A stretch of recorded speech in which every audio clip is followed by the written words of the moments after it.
King Mahendra's justice.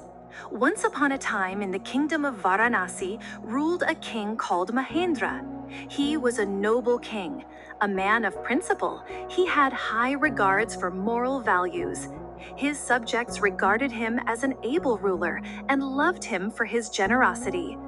In that same city, there lived a rich merchant called Danamalya. He was famous far and wide for his trading skills and enormous wealth. Danamalya had a young daughter. People said she was so beautiful that even the maidens in heaven were jealous of her. Her long hair was as black as the dark night, and her skin was as smooth and white as milk. They also said that her nature was as gentle as a deer in the forest. In no time, the king heard these rumors. He decided to marry this girl his people were talking about. But first, he had to be sure that the girl was indeed beautiful and worthy. He sent for two of his trusted maidservants and ordered them. Find out if she is really as beautiful as people say. Judge her character and let me know if she is fit to be a queen. The maidservants bowed to their king and left. Commanded by their king, the maidservants reached the merchant's house in disguise. They made an excuse to see his daughter. When she appeared before them, they were amazed by her beauty and charm. The first maidservant exclaimed, "Oh, what a beauty! The king must marry her."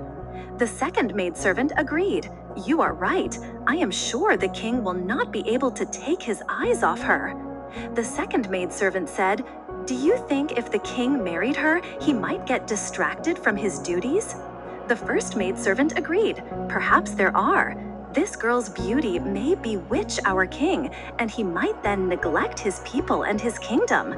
So they decided never to tell the king how extraordinarily beautiful the girl was. The king trusted his maidservants. He was heartbroken. One day, Danamalya himself approached the king with the proposal of marrying his daughter to him. But the king was so upset that he refused the proposal without a second thought. Danamalya was disappointed. He then arranged to get his daughter married to one of the king's courtiers. Days passed, the marriage took place, and life moved on. One day, the king was passing by this courtier's house in his royal chariot. Suddenly, he spotted a woman standing at the window. The woman was so beautiful that the king liked her at once.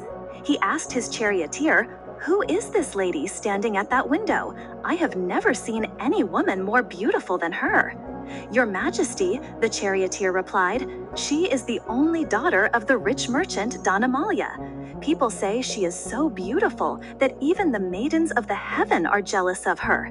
She is now married to one of the courtiers in your court." The king was angry. "If what you tell me is true, then it can only mean that the two maidservants had lied to me." When the two maidservants were brought to the king, they fell at his feet and begged for his mercy.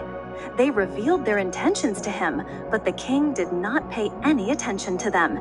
He ordered that both of them must be put to death immediately. Betaal said, "Tell me, do you believe King Mahendra's decision to put those two women to death was justified?" Vikramaditya replied, "A servant's duty is to obey his master. It was right that the maidservants be punished. It was their duty to report to the king of what they had seen. They had failed to do it. However, their intentions were for the well-being of the king and the kingdom. Their act was selfless. In light of this, it was not justified that the king had them put to death." Betaal whispered, "Brave king, you are right again." He glided with the wind towards the peepal tree.